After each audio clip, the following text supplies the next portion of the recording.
Hello my students, आप लोग कैसे हैं। उम्मीद करता हूं कि आप लोग बहुत ही बढ़िया होंगे। ठीक है, तो आज की इस वीडियो में हम लोग इकोनॉमिक्स यानी अर्थशास्त्र के आज हम लोग चैप्टर नंबर 8 का कंप्लीट ऑब्जेक्टिव करेंगे। जो भी 2025 में भाई बहन देना चाहते हैं एग्जाम, आप लोग जरूर उनको बता दीजिएगा, क्योंकि जितना भी क्वेश्चन करा रहे हैं सभी आपको लेटेस्ट एग्जाम का क्वेश्चन कराने वाले हैं। ठीक है, जो भी कराएंगे 2024 का एग्जाम का और जो भी प्रीवियस ईयर का क्वेश्चन है सभी चैप्टर वाइज ऑब्जेक्टिव करने वाले हैं। तो आज जो रहने वाले इकोनॉमिक्स का आपको चैप्टर नंबर 8 रहने वाला है, जिसका नाम है राष्ट्रीय आय का लेखांकन। ठीक है, तो इसका आज हम लोग 458 ऑब्जेक्टिव इस वीडियो में कंप्लीट करेंगे, यानी 58 ऑब्जेक्टिव को इस वीडियो में कंप्लीट करने वाले हैं।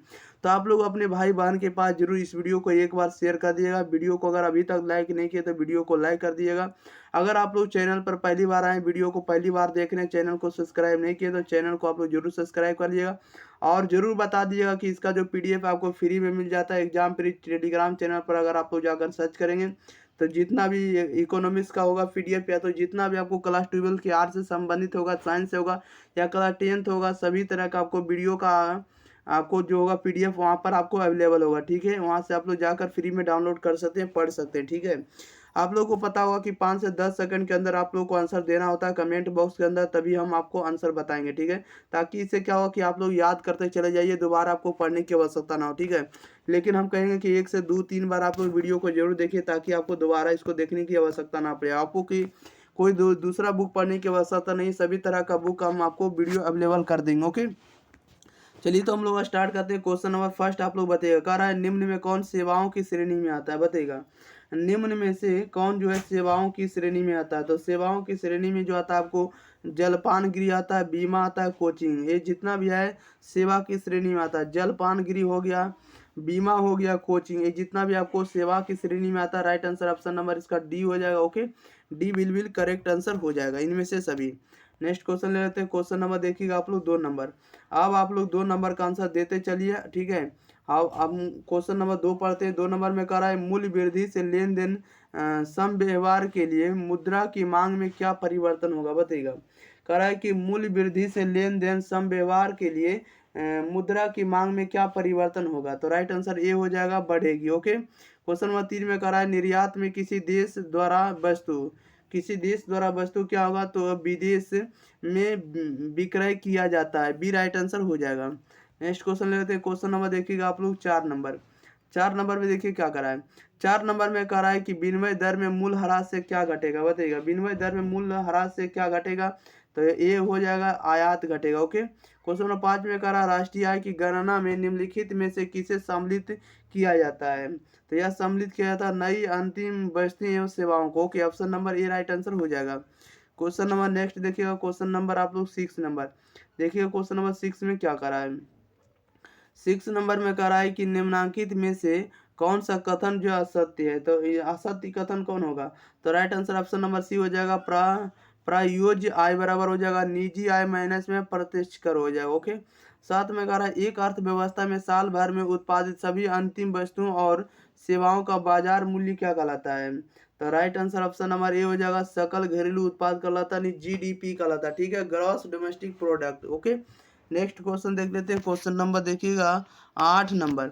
8 नंबर देखिएगा क्या कह रहा है। 8 नंबर जैसा कि आप लोग देख रहे हैं, क्वेश्चन नंबर 8 में कह रहा है कि कुल राष्ट्रीय आय में कुल जनसंख्या का भाग देने से ज्ञात होता है। हमें क्या ज्ञात होता है, तो हमें ज्ञात होता है प्रति व्यक्ति आय ज्ञात होता है। सी राइट आंसर हो जाएगा। क्वेश्चन नंबर देखिएगा 9, कह रहा है जीडीपीएफसी बराबर होता है। जीडीपीएफसी बराबर होता है, तो यह बराबर होता है आपको जीडीपीएमपी माइनस में निवल अप्रत्यक्ष कर से होता है। ओके, ऑप्शन नंबर सी बिल्कुल करेक्ट जवाब हो जाएगा। नेक्स्ट क्वेश्चन लेते हैं। क्वेश्चन नंबर देखिएगा 10। 10 नंबर में देखिए क्या कर रहा है। 10 नंबर में कह रहा है कि निम्नांकित में से किसने राष्ट्रीय आय लेखांकन का प्रथम प्रयास किया है, बताइएगा। निम्नांकित में से किसने राष्ट्रीय आय लेखांकन का प्रथम प्राप्त किया है, प्रथम प्रयास किया है। तो राइट आंसर ऑप्शन नंबर इसका सी हो जाएगा, ग्रेगरी किंग हो जाएगा। ओके, 11 में करा अगर एक देश के लिए विदेश से प्राप्त निवल साधन आय नकारात्मक है तब क्या होगा, तब जीडीपी ग्रेटर देन जीएनपी से होगा। ओके, याद रखिएगा जीडीपी ग्रॉस डोमेस्टिक प्रोडक्ट और GNP gross national product. Okay, next question ले लेते हैं। क्वेश्चन नंबर देखिएगा आप लोग 12 नंबर। 12 नंबर में कह रहा है निम्नांकित में से कौन बजट में सम्मिलित होता है। तो बजट में सम्मिलित कौन होता है, तो बजट में सम्मिलित होता है आपको राजस्व घाटा होता है, प्राथमिक घाटा होता है, राजकोषीय घाटा होता है। ये सब जो होता है आपको बजट में सम्मिलित होता है। राइट आंसर आपका डी हो जाएगा इनमें से सभी। क्वेश्चन नंबर 13 में कह रहा है यदि किसी फर्म का सकल मूल्य वर्धित यानी GVA हो तो सिग्मा GVA बोले तो सभी फर्मों के सकल मूल्य वर्धित का योग को हम लोग सिग्मा लिखते हैं, क्या कहलाएगा। तो राइट आंसर बताइएगा क्या हो जाएगा। तो right answer option number B हो जाएगा, सकल घरेलू उत्पाद कहलाएगा। क्वेश्चन नंबर देखिएगा आप लोग 14 नंबर में देखिए क्या कह रहा है कि वास्तविक सकल घरेलू उत्पाद को किस मूल्य पर मापा जाता है। तो यह मापा जाता है, किस पर मापा जाएगा, तो यह मापा जाएगा आपको स्थिर कीमतों पर और आधार वर्ष कीमतों पर मापा जाएगा, दोनों पर मापा जाएगा। राइट आंसर आप लोग डी लगाइएगा, ए और बी दोनों पर। क्वेश्चन नंबर 15 में कह रहा है किन्हीं दो वर्षों के बीच यदि सभी वस्तुओं और सेवाओं की कीमतें दुगनी हो जाती है जबकि उत्पादन स्थिर हो तो वास्तविक आय में क्या परिवर्तन होगा। तो right answer option number B हो जाएगा, आधा हो जाएगा। नेक्स्ट क्वेश्चन लेते हैं। क्वेश्चन नंबर देखिएगा 16 नंबर में देखिएगा क्या कह रहा है। 16 नंबर में जैसा कि आप लोग देख रहे हैं 16 नंबर में कह रहा है कि उत्पादन विधि द्वारा घरेलू उत्पाद की गणना में किसे जोड़ते हैं बताइएगा। तो राइट आंसर क्या हो जाएगा, उत्पादन विधि द्वारा घरेलू उत्पाद की गणना में किसे जोड़ते हैं, तो उत्पादन को जोड़ते हैं, ये राइट आंसर हो जाएगा। 17 में कह रहा अर्थव्यवस्था के समस्त कारक अदायगी का योग क्या होता है। तो राइट आंसर आपका ए हो जाएगा, राष्ट्रीय आय होता है। ओके, नेक्स्ट क्वेश्चन लेते हैं। क्वेश्चन नंबर देखिएगा 18 नंबर में कह रहा है कि निम्नलिखित में कौन क्षेत्र भारत की राष्ट्रीय आय में अधिकतम सहयोग देता है। तो कौन देता है, तो सेवाएं देता है, ये राइट आंसर हो जाएगा। 19 में कह रहा राष्ट्रीय आय व इसके अवयवों पर पुस्तक लिखी थी, किसने लिखी थी, यह लिखी थी आपको साइमन कुजरनेट्स ने लिखी थी, ये राइट आंसर हो जाएगा। 20 में कह रहा है निम्न में कौन जो है प्रत्यक्ष कर है, तो प्रत्यक्ष कर जो है आयकर आपको प्रत्यक्ष कर है, सी राइट आंसर हो जाएगा। नेक्स्ट क्वेश्चन ले लेते हैं। क्वेश्चन नंबर देखिएगा 21 नंबर में कह रहा है कि राष्ट्रीय आय लेखांकन का मानक प्रारूप तैयार किया था। बताइएगा किसने तैयार किया था, राष्ट्रीय आय लेखांकन का मानक प्रारूप तैयार किया था, तो रिचर्ड स्टोर ने किया था, ये राइट आंसर हो जाएगा। 22 नंबर में कह रहा है कि घिसावट व्यय निम्न में से किस में सम्मिलित रहता है। बताइएगा घिसावट व्यय निम्न में से किस में सम्मिलित रहता है, तो जीएनपी में रहता है। ओके, जीएनपी एमपी कह सकते हैं, ठीक है। क्वेश्चन नंबर 23 में कह रहा है कि एनपी मतलब मार्क प्राइस, ठीक है। तो एनएनपी बराबर होता है, तो एनएनपी बराबर होता है तो जीएनपी एमपी माइनस में घिसावट, option number A right answer हो जाएगा। नेक्स्ट क्वेश्चन लेते हैं। क्वेश्चन नंबर देखिएगा 24 नंबर में कह रहा है कि सकल निवेश का भाग निम्न में से कौन सा नहीं है। बताइएगा सकल निवेश का भाग निम्न में से कौन नहीं है, तो right answer option number D हो जाएगा, घरेलू सीमा में पुरानी वस्तुओं का क्रय विक्रय। ओके, 25 में कह रहा सामूहिक आर्थिक क्रियाकलापों को मापने का आधार होता है। तो मापने का जो आधार होता है वह आय का चक्रीय प्रवाह होता है। ओके, बी राइट आंसर हो जाएगा। नेक्स्ट क्वेश्चन ले लेते हैं। क्वेश्चन नंबर देखिएगा 26 नंबर में कह रहा है कि जीएनपी अपसायक माप सकता है। जीएनपी अपसायक माप सकता है तो सभी वस्तुओं और सेवाओं का औसत कीमत स्तर को मापता है। 27 में कह रहा है निम्नांकित में से कौन सही है, तो सही ऑप्शन नंबर सी है, एनएनपी बराबर होगा जीएनपी माइनस में घिसावट, सी राइट आंसर हो जाएगा। नेक्स्ट क्वेश्चन लेते हैं। क्वेश्चन नंबर देखिएगा 28 नंबर में कह रहा है कि राष्ट्रीय आय तथा घरेलू साधन आय समान होती है जब क्या होगी, तो जब विदेशों से अर्जित शुद्ध साधन आय शून्य हो, option number A right answer हो जाएगा। क्वेश्चन नंबर 29 में कह रहा है कि निम्न में से कौन सा कथन जो है सत्य है, निम्न में से कौन सा सत्य कथन है, तो सत्य कथन ऑप्शन नंबर सी हो जाएगा, कुल राष्ट्रीय उत्पाद बराबर कुल राष्ट्रीय उत्पाद माइनस में घिसावट व्यय। ओके, सी राइट आंसर हो जाएगा। नेक्स्ट क्वेश्चन लेते हैं। क्वेश्चन नंबर देखिएगा 30 नंबर में देखिए क्या कह रहा है कि राष्ट्रीय प्रायोज्य आय जो होता है आपको जीएनपी एट एमपी प्लस में विदेशों से शुद्ध चालू अंतरण भूभाग होता है, बी ए राइट आंसर हो जाएगा। राष्ट्रीय प्रायोज्य आय जो होता है जीएनपी एट कर सकते हैं, ठीक है, और एमपी प्लस में विदेशों से शुद्ध चालू अंतरण भूभाग होता है। ओके, ए राइट आंसर हो जाएगा। नेक्स्ट क्वेश्चन ले लेते हैं। क्वेश्चन नंबर देखिएगा आप लोग 31 31 नंबर देखिएगा आप लोग के बीच आ चुका है। 31 नंबर में कह रहा है यदि किसी देश की विदेशों से प्राप्त निवल आय ऋणात्मक है तो क्या होगा, बताइएगा।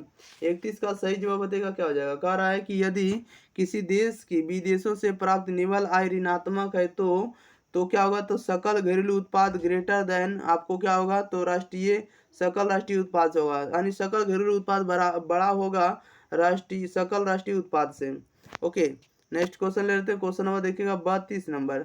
32 नंबर में कह रहा है कि विभिन्न उत्पादक इकाइयों की मूल्य वृद्धि ज्ञात करने के लिए शामिल करते हैं। क्या शामिल करते हैं, तो अंतिम वस्तुओं और सेवाओं का मूल्य को शामिल करेंगे। 33 में कह रहा है कि सरकार के राजस्व के अंतर्गत कौन सा कर शामिल होता है। तो कौन सा कर शामिल होता है, तो ये होता है आयकर होता है, निगम कर होता है, सीमा शुल्क होता है। सभी कर को शामिल करेंगे। राइट आंसर आपका डी हो जाएगा, इनमें से सभी को। ओके, क्वेश्चन नंबर देखिएगा 34। 34 नंबर में देखिए क्या करा है। 34 नंबर में करा स्फीति का अंतराल को ठीक करने के लिए प्रमुख मौद्रिक उपाय कौन सा है, बताइएगा। करा है कि स्फीति अंतराल को ठीक करने के लिए प्रमुख मौद्रिक उपाय कौन सा होगा। तो मौद्रिक उपाय कौन सा होगा, तो ये होगा आपको बैंक दर में वृद्धि के लिए, खुले बाजार में प्रतिभूतियां बेचना के लिए, और नकद कोष अनुपात में, सभी के लिए होगा। राइट आंसर आपका डी हो जाएगा, इनमें से सभी में। 35 में कह रहा है कि निम्नलिखित में से कौन सही है। तो सही वाला कथन ऑप्शन नंबर ए होगा। ठीक है, प्रायोज्य आय बराबर हो जाएगा व्यक्तिगत आय माइनस में प्रत्यक्ष कर होगा। ओके, नेक्स्ट क्वेश्चन लेते हैं। क्वेश्चन नंबर देखिएगा 36। 36 नंबर में कह रहा है कि द्वितीय क्षेत्र में निम्नांकित में से कौन सी सेवाएं शामिल होती है, बताइएगा। कह रहा है द्वितीय क्षेत्र में निम्नांकित में से कौन सी सेवाएं जो होती है सम्मिलित होती है, तो यह होती है विनिर्माण जो था द्वितीय क्षेत्र के अंतर्गत आता है। 37 में कह रहा है राष्ट्रीय आय में निम्नलिखित में से किसे सम्मिलित किया जाता है। कह रहा है राष्ट्रीय आय में निम्नलिखित में से किसे सम्मिलित किया जाता है, तो इसमें से ना तो आपको हस्तांतरण भुगतान को शामिल किया जाता है, ना तो आपको शेयर और बॉन्डों की बिक्री से प्राप्त राशि होता है, ना तो आप कह सकते हैं कि काले धंधे से प्राप्त आय होता है। तो राइट आंसर आपका डी हो जाएगा, इनमें से कोई नहीं। ओके, नेक्स्ट क्वेश्चन ले लेते हैं। क्वेश्चन नंबर देखिएगा 38। 38 नंबर में क्या करा है।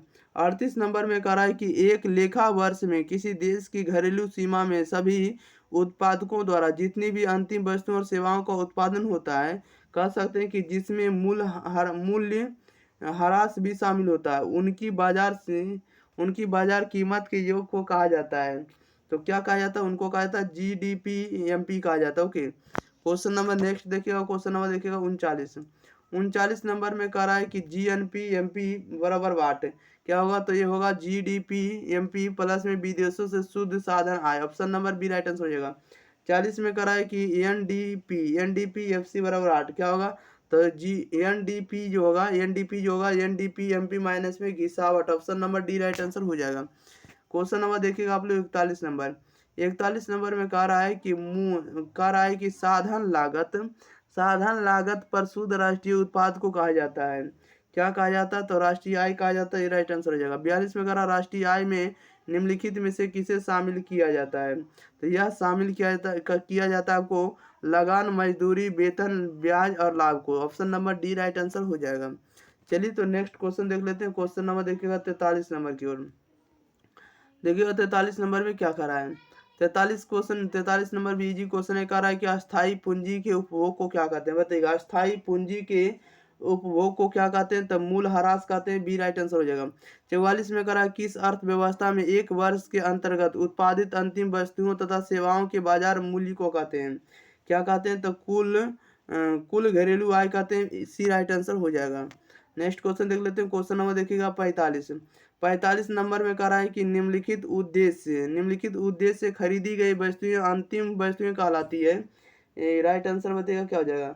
कह रहा है निम्नलिखित उद्देश्य से खरीदी गई वस्तुएं अंतिम वस्तुएं कहलाती है। तो ना तो आपको आवश्यकताओं की संतुष्टि हेतु, ना तो फर्म में निवेश हेतु, ना तो आपको ए और बी दोनों। तो राइट आंसर आपका क्या हो जाएगा, राइट आंसर आपका डी हो जाएगा, इनमें से कोई नहीं। 46 में कह रहा है कि राष्ट्रीय आय का मापन निम्नलिखित में से किस विधि से किया जाता है, बताइएगा। कह रहा है कि राष्ट्रीय आय का मापन निम्नलिखित में से किस विधि से किया जाता है, तो या उत्पादन विधि से, आय विधि से, या तो व्यय विधि से, दोनों से किया जाता है। राइट आंसर आपका डी हो जाएगा, इनमें से सभी से। नेक्स्ट क्वेश्चन लेते हैं। क्वेश्चन नंबर देखिएगा 47। 47 नंबर में कह रहा है कि एक अर्थव्यवस्था में कौन सा क्षेत्र सम्मिलित रहता है। एक अर्थव्यवस्था में कौन सा क्षेत्र सम्मिलित रहता है। राइट आंसर बताइएगा क्या हो जाएगा। तो यह सम्मिलित रहता है, प्राथमिक रहता है, अद्वितीयक रहता है, तृतीयक, ये सभी अर्थव्यवस्था सम्मिलित रहता है। ठीक है, राइट आंसर आपका डी हो जाएगा, ये सभी। 48 में कहा तृतीय क्षेत्र के अंतर्गत निम्नलिखित में से कौन सी सेवाएं शामिल है, बताइएगा। तृतीय तृतीय क्षेत्र के अंतर्गत निम्नलिखित में से कौन सी सेवाएं सम्मिलित है, तो संचार जो था तृतीय के अंतर्गत आता है। 49 में करा प्राथमिक क्षेत्र में निम्नलिखित में से कौन शामिल है, तो प्राथमिक में जो शामिल होता है आपको भूमि होता है, वन होता है, खनन, ये जितना भी होता है आपको प्राथमिक क्षेत्र के अंतर्गत शामिल है। डी राइट आंसर हो जाएगा। नेक्स्ट क्वेश्चन लेते हैं, क्वेश्चन नंबर 50। 50 नंबर में देखिए क्या करा है। 50 नंबर में करा राष्ट्रीय आय के आकलन में किसी वस्तु या सेवा का मूल्य एक से अधिक बार शामिल करना कहलाता है, क्या कहलाता है बताइएगा। करा राष्ट्रीय आय के आकलन में किसी वस्तु या सेवा का मूल्य एक से अधिक बार शामिल करना क्या कहलाता है, तो दोहरी गणना कहलाता है। बी राइट आंसर हो जाएगा। लाभ का निम्नलिखित में से कौन से घटक है, तो लाभ का निम्नलिखित में से कौन से घटक है, तो लाभांश कहलाएगा, आप वितरित लाभ कहलाएगा, निगम लाभ कर कहलाएगा। तो राइट आंसर आपका डी हो जाएगा, उपरोक्त सभी कहलाएगा। ओके, नेक्स्ट क्वेश्चन लेते हैं, क्वेश्चन नंबर 52। 52 नंबर में करा राष्ट्रीय आय की गणना में निम्नलिखित में से किसे सम्मिलित किया जाता है, तो राष्ट्रीय आय की गणना में किसे शामिल किया जाता है, तो नई अंतिम वस्तु या सेवाओं को शामिल किया जाता है, भारतीय कंपनियों द्वारा विदेश में अर्जित आय को क्या कहता है, विदेशी पर्यटकों द्वारा देश में किया गया व्यय को कहलाएगा, इस सभी को कहलाएगा। राइट आंसर आपका डी हो जाएगा, उपरोक्त सभी को। ओके, क्वेश्चन नंबर 53 में कह रहा सकल राष्ट्रीय उत्पाद की गणना में निम्नलिखित में से किसे सम्मिलित नहीं किया जाता है, तो किसे सम्मिलित नहीं किया जाता, तो हम लोग कह सकते हैं कि पुरानी वस्तुओं का क्रय विक्रय और मध्यवर्ती से वस्तुएं को हम लोग इसमें शामिल नहीं करेंगे सकल राष्ट्रीय उत्पाद में। ओके, राइट आंसर आपका सी हो जाएगा, ए और बी दोनों को। नेक्स्ट क्वेश्चन हो जाएगा, क्वेश्चन नंबर देखिएगा 53। 53 नंबर में कह रहा है कि एनडीपीएमपी बराबर क्या होगा बताइएगा, यानी एनडीपी का मान बताना आपको क्या होगा फॉर्मूला, तो एनडीपी जो होगा आपको जीडीपी एमपी माइनस में घिसावट होगा। 55 में कह रहा है जीएनपी अब अस्फीता क्या है बताइएगा, कह रहा जीएनपी जो है अब अस्फीता क्या है, तो राइट आंसर ये हो जाएगा जीएनपी अब अस्फीता जो होगा नगद जीएनपी बटा में वास्तविक जीएनपी गुणा में 100 होगा। ओके, ये राइट आंसर हो जाएगा। नेक्स्ट क्वेश्चन लेते हैं, क्वेश्चन नंबर देखिएगा 56 में कह रहा है कि बाजार कीमत पर शुद्ध राष्ट्रीय उत्पाद एनएनपीएमपी बराबर क्या होगा बताइएगा। बाजार कीमत पर शुद्ध राष्ट्रीय उत्पाद का जो मान होगा आपको जीडीपीएमपी माइनस में गिरावट होगा। 57 में कह रहा है कि स्थिर मूल्य पर आकलित सकल राष्ट्रीय उत्पाद क्या बताइएगा, कह रहा है कि स्थिर मूल्य पर आकलित सकल राष्ट्रीय उत्पाद क्या होगा, तो राइट आंसर आपका ये होगा, वास्तविक जीएनपी होगा। ओके, नेक्स्ट क्वेश्चन लेते हैं, क्वेश्चन नंबर देखिएगा आप लोग 58, लास्ट क्वेश्चन है। क्वेश्चन नंबर 58 नंबर में कह रहा है कि अर्ध निर्मित वस्तुएं क्या कहलाते हैं बताइएगा। अर्ध निर्मित वस्तुएं क्या कहलाती है, आप लोग इसका आंसर बताइएगा क्या हो जाएगा। तो अर्ध निर्मित वस्तुएं क्या कहलाती है, राइट आंसर आप लोग बता दिए। तो अर्ध निर्मित वस्तुएं क्या कहलाती है, तो मध्यवर्ती वस्तुएं कहलाती है, बी राइट आंसर हो जाएगा। चलिए, तो इस वीडियो में जितना भी ऑब्जेक्टिव था सभी ऑब्जेक्टिव को हम कंप्लीट कर दें। जो भी 2025 में एग्जाम देना चाहते हैं उनके लिए सभी विषय का आपको वीडियो अवेलेबल हो चुका है। ठीक है, आप लोग जाकर यूट्यूब पर जाकर आप लोग जाकर सर्च करिए एग्जाम फ्री, वहाँ पर जितना भी आएगा सभी कंटेंट को आप लोग पढ़ लीजिए। ठीक है, और एग्जाम में आप लोग 100% आप लोग स्कोर करके आएंगे। ठीक है, क्योंकि आपको जितना भी ऑब्जेक्टिव रहेगा सभी तरह का बुक बाजार में आएगा, सभी तरह का आपको अवेलेबल कर देंगे, और कुछ हम अपने मन से आपको बना कर आपको सब्जेक्टिव और ऑब्जेक्टिव भी प्रोवाइड कर देंगे। ओके, तो मिलते हैं अगले वीडियो साथ, तब तक के लिए thank you for watching this video, धन्यवाद।